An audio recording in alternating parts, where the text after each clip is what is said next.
একটা সংগঠিত অপরাধ সংগঠিত করেছেন। সিরিজ অফ মার্ডার, একের পর এক 2 ভাইকে খুন করা হয়েছে, মাঝখানে এক ভাইয়ের সাক্ষী তাকেও খুন করা হয়েছে এবং কয়েকজন গ্রেপ্তার হয়েছে।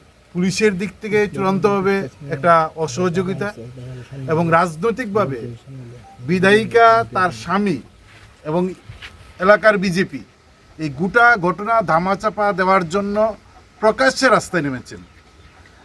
থানায় যাবেন, যে মার বুক খালি হয়েছে সে থানায় যাবেন, তাকে থানায় যাওয়ার প্রশ্নে বাধা তৈরি করছেন, থানায় যেতে দিচ্ছেন না, রাস্তা অবরোধ করে দিচ্ছেন, গাড়ি না করে দিচ্ছেন। অবাক করার মতন বিষয়। অপরাধীর ধরার জন্য ডেপুটেশন দিতে দিচ্ছেন না। এলাকার মানুষ মিলে মাইকিং করে বন্ধ ডাকছেন, সেই মাইকিংয়ের উপর আক্রমণ। তার মানে হচ্ছে অভিযোগ যখন বিধায়িকার পরিবারের দিকে, বিধায়িকার স্বামীর দিকে, তখন রাজ্যের স্বরাষ্ট্রমন্ত্রী কোনো শব্দ উচ্চারণ করছেন না, বরং শাসক দল বিজেপি এই অপরাধ ধামাচাপা দেওয়ার জন্য উঠে পড়ে লেগেছেন। আমরা অবাক হচ্ছি যে রাজ্যের স্বরাষ্ট্রমন্ত্রী সব জেনে বুঝে না বিধায়িকার বিরুদ্ধে কিছু বলছেন, না যারা খুন হয়েছে তাদের পাশে দাঁড়াচ্ছেন, না পুলিশকে বলছেন।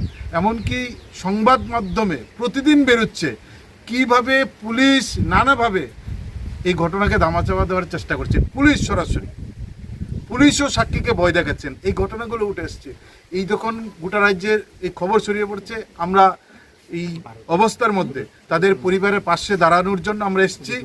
আমরা যেভাবেই সম্ভব, যে দিকে সম্ভব, প্রয়োজনে গোটা রাজ্যে তাদের পরিবারের পাশে দাঁড়িয়ে অপরাধীদের কঠোর শাস্তি, যারা অ্যারেস্ট হয়েছেন, যারা অ্যারেস্টের বাইরে আছেন, মূল অপরাধী ঘটনা হচ্ছেন তাদের পরিবার দাবি হচ্ছে কাকা বলতে প্রতিদিন যে কাকা ফোন করতো উনি হচ্ছেন পরিতোষ পাল। সেদিন যখন ঘর থেকে বেরুন রাত্রিবেলা শেষ রাতে, সেদিনও যে ফোন করে ফোনের উত্তর দিয়ে বেরিয়েছিলেন সেই ফোনও কাকার। এখন পর্যন্ত সবাই অ্যারেস্ট হলেন, কাকা অ্যারেস্ট হলেন না। পরিবারের দাবি হচ্ছেন যে ফোন, এই ফোনের মধ্যে অনেক কিছু আছে, এই ফোন কোথায়, এই ফোন যে মানে যখন থেকে পাওয়া যাচ্ছে না ফোনের সুইচ অফ, এই ফোনটা কোথায়, এই ফোনটা পুলিশের হাতে না কোথায় রেখেছেন, না অপরাধী যারা করেছেন অপরাধীদের হাতে, এই ফোনটা এখন পর্যন্ত পাওয়া যাচ্ছে না। ফলে অপরাধীদের গ্রেপ্তার করা, যার বিরুদ্ধে মূল অভিযোগ করছেন সেই কাকা, ধারণা করা হচ্ছে এটা পরিতোষ পাল বিধায়িকার স্বামী, তাকে এখন পর্যন্ত পুলিশ ডেকে জিজ্ঞাসা করেননি, মোবাইল সম্পর্কে এখন পর্যন্ত কোনো কথা বলেননি। বরং গতকালকে মোবাইলটা কোথায় এটা জানার জন্য এই এলাকার মানুষ আর যে খুন হয়েছেন তার মা, তার বাবা, তার স্ত্রী, বিধবা স্ত্রী, তার পিতৃহারা সন্তান, মেয়ে ছেলে, তারা থানায় যাবেন। এই থানায় যাওয়ার জন্য গাড়ি দেননি। ফলে কেন গাড়ি দিচ্ছেন না? গাড়ি দিচ্ছেন না, পরিতোষ পাল সম্পর্কে কোনো কথা বলা যাবে না, তার জন্যই তো গাড়ি দিলেন না।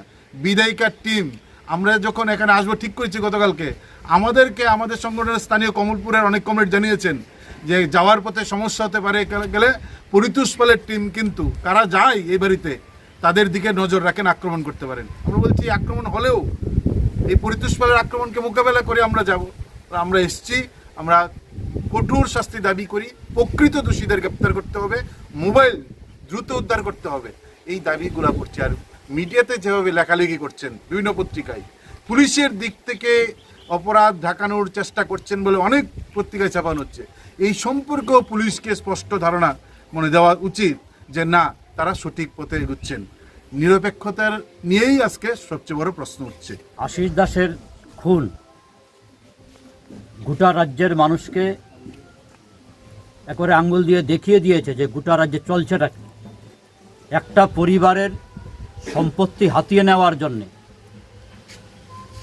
এখন পর্যন্ত তিনটা মার্ডার, এবং অপরাধীরা কতটুকু প্রভাবশালী হলে পরে এই ধরনের ঘটনা ঘটতে পারে, এটা আজকের ত্রিপুরাতেই সম্ভব। একটা জঙ্গলের রাজত্ব চলছে বলা যায়। এবং এই ঘটনা ঘটার পরেও আমরা দেখছি ঘটনাকে ধামাচাপা দেওয়ার জন্যে বিভিন্নভাবে চেষ্টা করা হচ্ছে, একটা বিভ্রান্তি তৈরি করবার চেষ্টা করা হচ্ছে, বিভিন্ন ধরনের চাপ তৈরি করবার চেষ্টা করা হচ্ছে।